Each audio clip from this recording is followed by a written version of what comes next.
po ang ating Graco Fast Action Fold Jogger Stroller. Yan. Good for 6 months old kasi semi-reclined lang po siya. Up to 30 to 35 kg. Yan. Good for big kids po ito. Kasya ka dyan, di ba? Yan. And we will try po later again. Pagka may mga ganito po kaming stroller, sinusubukan ko po as 67 kg. Kaya pa po siya. Already washed and ready to use. So ito po yung details po niya one by one. So unahin natin sa kanyang canopy. So yan, color black, combination ng white and red. Wala po siyang faded and discoloration. So ito po yung kanyang peekaboo, malaki. Yan. So nawash na po namin po ito. May mga dirts lang siya ito na hindi natanggal. Pero kung sakaling gusto po siyang i-wash po ulit, okay lang din naman po. Pero kung hindi naman po kayo masyadong masihelan, naka-cover naman po ito. And then pwede siyang i-roll. Ayan, para maitago. Pwede nyo siyang roll na paloob na ganyan. And then meron siyang strap dito. So yan. Okay? At least makikita nyo si baby dito sa peekaboo niya. Okay? So next is sa kanya pagkaka-fold, pwede naman ganyan. Pwedeng full. Okay? So ang kinagandahan po sa kanyang upuan at higaan, ayan. So medyo flatten siya compared sa ibang mga normal stroller, medyo naka-semi-reclined. Okay? So 3 level po yung kanyang adjustment sa harness. Newborn, toddler, and then dinosaur. Hindi, joke lang po. Pag malaki na si baby. Or kapag, yun nga, newborn, toddler, kids na po. 3-year-old. Yan. Next is yung kanyang belt lock, 5 harness, safe na safe si baby, wala po yung putol. Ayan. Okay. So next natin is kung paano po siya ihiga sa likod. Mamaya papakita po namin sa inyo kung paano. So ganyan po siya, naka-semi-reclined. Yan, halos higa na rin po siya. Okay. Next yung kanya pong front handle na pwede rin po siyang table, lagay ng food and water and milk. Ayan. Okay. So pwede rin po lagay ng cellphone dito if isa toddler na si baby. Ayan. So pagka tatanggalin po ito dito sa ilalim, may pinapress, dalawa. Ayan. Pero kahit isa lang po siya, tapos angat nyo lang po ito. Ayan. Okay. So next natin yung kanyang footrest. So ganito po talaga yung design sa mga jogger or sa mga 3 wheels sa kanyang tapakan po. Ayan. Next yung kanyang gulong, ayan. Hindi siya wala siyang butas. So as you can see, and then ayan. Okay, stainless. So easy to maneuver, nag-swivel. So kung gusto niyo pong one way lang po siya. Ayan. Ayan, okay? So, ayan, nakaangat po ito. Ayan. So next is ayan, babaan niyo lang po ito. Ayan, okay? So ang purpose po niya pag i-heli niyo po si baby, ayan. Hindi siya mag-swivel. Okay, meron siyang pin.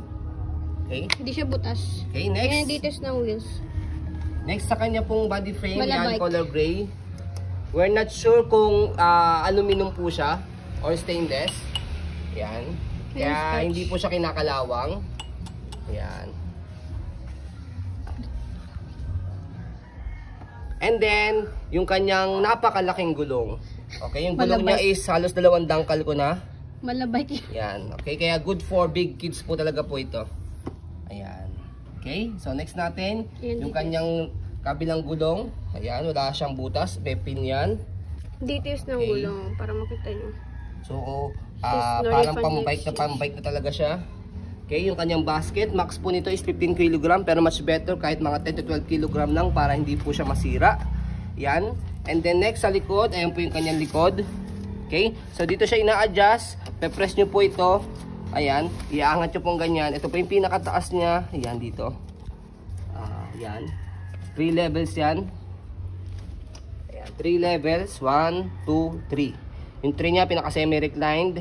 2, tawag dito. Yung pang naka-lay down. Ito yung una, pang natutulog na siya. Talagang semi-reclined. Halos higa na po siya. Pangalawa, semi-reclined. Pangatlo yan, upong-upo po siya. And then kapag i-adjust po ninyo, again, pe-press nyo po ito. And then pull down. Okay? So, depende po sa adjustment po ninyo. And then ito, as you can see, stand ito. Angat nyo lang po ito kapag gagamitin nyo na po siya. Or pwede rin po nakababa. Yan, nakaganyan. Okay? So, again, ganyan siya. Okay? So, pwede siyang nakaangat na ganyan. Okay, kapag gagamitin nyo na. Kapag i-fold po ninyo, bababa nyo po ito mamaya. Kasi stand po niya yan. Para at least matayo po itong stroller kapag naka-fold siya. Mamaya papakita po natin. So next, yung kanya pong body frame sa kabilang side. Yan po yung details.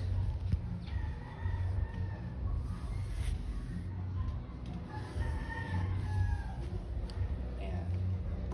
Yung scotch dito, tinapalan ko lang siya ng gray. Para hindi pangit. Sa kanya naman pong handle, ayan. So maganda rin po yung kanyang handle. Ayan. Meron lang siyang maliit na ganyan, no?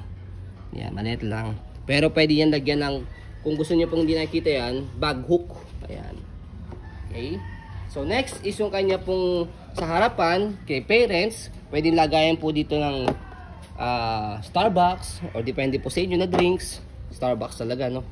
And then dito, lagay ng cellphone kung kasya or anything. Wipes. Yan. Depende po sa ilalagay po ninyo. Yan. And then bago po natin i-fold, stroll muna natin para makita po ninyo na wala po siyang issue. Ayan. Laki. So last time na nagkaroon kami ng ganito, bumili po sa amin is malaking baby. Okay. Amerikano yung ama. So foreigner po yung kanyang father and then yung kanyang mother is Filipina pero matangkad din po. I think model yata yun. Kaya yung baby nila matangkad. Ayan. I think 2 years old pa lang yata pero parang Pang 5. pang 4 to 5 years old na. Kaya ito po yung nagustuhan po niya before sa amin stroller. Okay? So next, sa pag-fold po sa kanya, make it sure lang po, fold niyo po muna po yung canopy. Kailangan yung kanyang higaan, nakaupo po siya. Yan. Next natin is sa pag-fold, dito po sa pinakahigaan, meron po kayo makikitang note, fold strap. Okay? So ito po 'yon. So pag fold strap, atake niyo lang po ito. Fast. Kaya siya fast action. Ganyan lang. So kung sakaling hindi siya nagpo-fold na ganyan, ayusin niyo lang po yung gulong dito. Yan. And then, saka nyo na siya i-fold. Nakaano yung ano? Okay. Yung kanya. Yung stand. Tama yung kanyang stand. Okay. So after nyan, kapag na-fold nyo na ng ganyan, meron siyang lock sa gilid. Ito yon. Okay. So mag-automatic naman lock yan. And then next, yung kanyang stand sa baba, ayan. Kaya nakababa na siya. Kasi kapag binitawan nyo na po siya, naka-stand na po siya. Yan. Can stand alone. So next, sa pag-open po sa kanya, tanggalin lang po itong lock niya sa gilid. Yan. And then buka. Yan. Kaya fast action po ang tawag po sa kanya. Okay? Madali lang i-open saka i-fold. Okay? So next natin, before po tayo matapos sa ating pong video, ang minimal issue niya lang po sa kanya pong canopy. As you can see, meron po siyang butas. Pero tinayaan po namin. Ayan. So, hindi na po siya pangit tignan. Ayan po yung kanyang loob. Yan. Okay. So, sa mga real talk lang po, sa mga sobrang selan po na buyers, hindi po para sa inyo po ito. Pero sa mga hindi naman po masyadong maselan, pwede po sa inyo po ito. And then, sa likod po niya, yan, meron lang pong tinahirin po, maliit lang. Ayan. Big. Okay? So, ayan po ang ating pong City Mini Single by Baby Jogger. Graco sorry, yan! si Graco pala. Si Graco, si kabila pala yung City Mini. Yan, si Graco pala. Graco Fast Action Jogger Stroller. Dali